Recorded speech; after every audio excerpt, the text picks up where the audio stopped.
Pasukan Pertahanan Israel atau IDF mengalami kerugian besar di tengah perang dengan militan Palestina. Terutama, kini tentara Israel tengah melakukan operasi besar-besaran di beberapa titik di Gaza, seperti Rafah dan Jabaliyah. Namun, saat ini tentara Zionis terancam kekurangan senjata untuk berperang.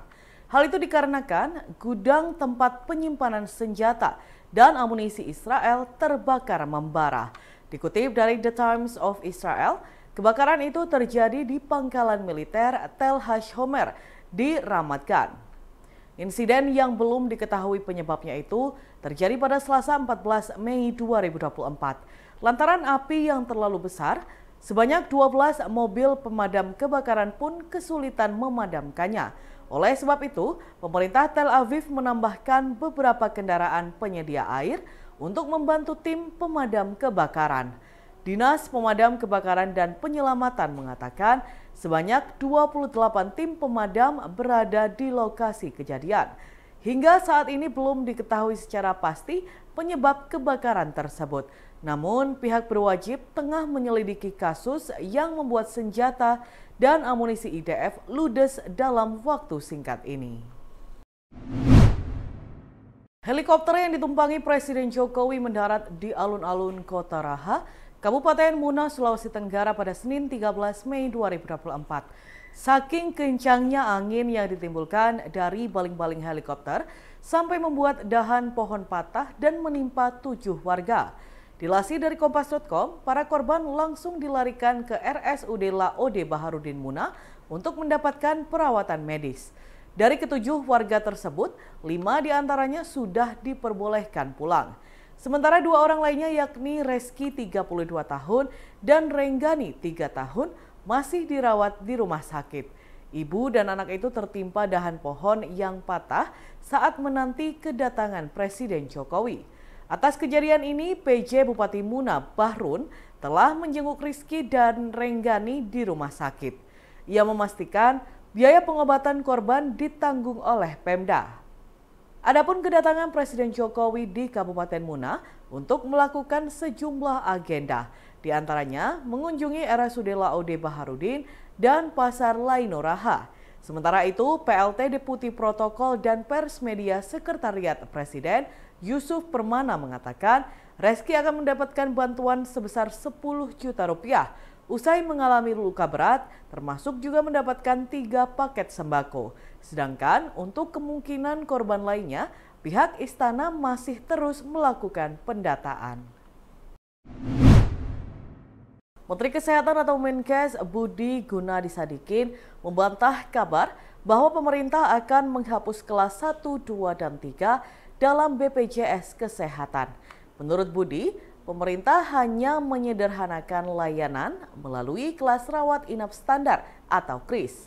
Hal itu disampaikan Menkes saat mendampingi Presiden Jokowi mengunjungi rumah sakit di Konawe, Sulawesi Tenggara pada Selasa 14 Mei 2024. Ia menjelaskan penerapan KRIS akan meningkatkan kualitas pelayanan kepada masyarakat. Sebagai contoh, masyarakat pengguna BPJS yang sebelumnya berada dalam kategori kelas 3 nantinya akan naik menjadi kelas 2 dan kelas 1. Namun sebelum standarisasi itu berlaku, Budi meminta publik menunggu aturan teknis mengenai sistem pelayanan pasien BPJS. Pihaknya akan mengeluarkan Permenkes sebagai tindak lanjut Perpres mengenai jaminan kesehatan tersebut. Diketahui sebelumnya, Presiden Jokowi mengeluarkan aturan baru berisi penghapusan kelas 1, 2, dan 3 pada BPJS Kesehatan. Aturan itu tertuang dalam Perpres nomor 59 tahun 2024 tentang perubahan ketiga atas Perpres nomor 82 tahun 2018 tentang jaminan kesehatan. Seorang pemulung asal Ponorogo, Supartono, diketahui menjadi salah satu jemaah haji tahun 2024. Mbah Tono, sapaan akrabnya, masuk dalam kloter 19 embarkasi Juanda Surabaya. Sesuai dengan jadwal, ia akan berangkat dengan 316 jemaah haji lain asal Ponorogo ke Asrama Haji Sukolilo, Surabaya. Ratusan jemaah haji itu akan berangkat pada Rabu tanggal 15 Mei 2024 dini hari. Mbah Tono yang merupakan pemulung diarak oleh teman-temannya dari komunitas pemulung peduli lingkungan atau PPLING menggunakan gerobak yang bisa digunakan untuk mengangkut sampah. Ia mengaku senang dan terharu serta deg-degan lantaran tak pernah naik pesawat. Marsudi, seorang anggota PPLING, menyebutkan mengarak Mbah Tono merupakan wujud syukur karena salah satu di antara mereka bisa naik haji. Marsudi juga mengatakan mengarak dengan gerobak memiliki arti bahwa seorang pemulung pun bisa berangkat ke Mekah. Mbah Tono yang akan menunaikan rukun Islam kelima ini berharap dapat berangkat dan pulang dengan selamat, serta menjadi haji yang mabrur dan bisa membawa keberkahan, juga dapat dijadikan inspirasi bagi PPLING lainnya. Dan Tribuners, berikut kita simak wawancara pemulung naik haji Mbah Tono dan anggota PPLING Marsudi.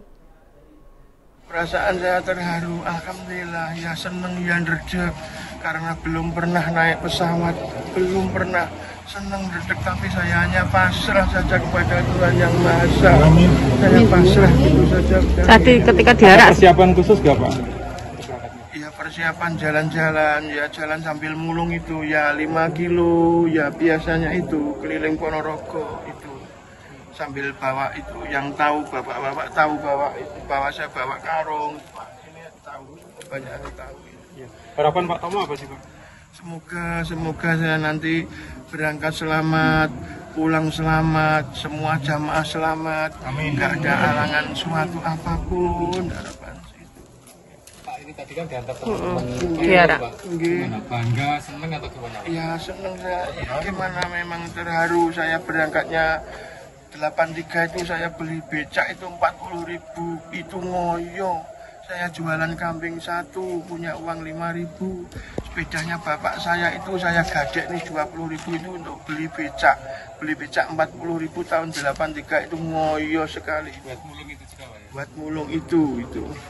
Ini alhamdulillah sebagai wujud bersyukur kami karena kawan kami ada yang alhamdulillah Allah sudah memanggil dalam artian ke Mekah Al-Mukarramah, naik haji, dan itu sebuah panggilan suci. Ini istilahnya kalau bahasa Jawanya itu nyengguyung atau mendorong supaya lebih semangat dan penuh keberkahan. Nanti hajinya beliaunya bisa haji yang mabrur, kemudian membawa keberkahan bagi kami PPLING sehingga bisa ketularan. Jadi lebih ke inspirasi beliau, kemudian karena beliau itu merasa berangkatnya dulu itu memang dari pemulung, dari sampah, dari gerobak sampah. Makanya tadi naiknya juga dari gerobak sampah sebagai PPLING, sebagai pengingat bahwasanya ya dari situlah berangkatnya sehingga alhamdulillah bisa naik haji hari ini. Nyuwun tambahing pangestu, semoga beliaunya lancar sampai kembali ke Ponorogo. Polres Trenggalek melimpahkan kasus pencabulan santri oleh kiai dan anaknya di salah satu pondok pesantren di Kecamatan Karangan, Kabupaten Trenggalek ke Kejaksaan Negeri Trenggalek. Kapolres Trenggalek AKBP Gatot Bowo Supriyono menuturkan saat ini penyidik Satreskrim tengah melengkapi berkas perkara sesuai petunjuk P19 dari Kejari. Selama penyidikan dan pemeriksaan, ditemukan fakta baru yang terungkap mengenai tersangka M, 72 tahun yang merupakan pengasuh pondok pesantren, dan juga anaknya F, 37 tahun. Gatot menjelaskan dari 12 laporan terkait kasus pencabulan yang diterima Polres Trenggalek, hanya ada 6 korban dan bukan 12 korban dengan rentang usia 14 hingga 17 tahun. Gatot juga memaparkan bahwa kasus tersebut diduga telah berlangsung dalam kurun waktu 4 tahun, mulai tahun 2020 hingga 2024. Sementara modusnya, M meminta korban untuk membersihkan kamar pribadi miliknya. Lalu, di kamar tersebut sang kiai melakukan aksi pencabulan terhadap santrinya. Sedangkan modus yang dilakukan F adalah memanggil korban yang mendapatkan giliran piket malam. Korban lalu diajak masuk ke rumah dengan alasan akan diberi lotion anti nyamuk. Di ruang tamu rumah tersebutlah F melakukan pencabulan terhadap santriwati. Atas aksi bejat yang dilakukan bapak dan anak tersebut, keduanya terancam terjerat pasal 76E, Jungto pasal 82, ayat 1, ayat 2, ayat 4 UU RI nomor 17 tahun 2016 tentang penetapan Perpu nomor 1 tahun 2016 mengenai perubahan kedua dan atas UU RI nomor 23 perubahan 2002 tentang perlindungan anak.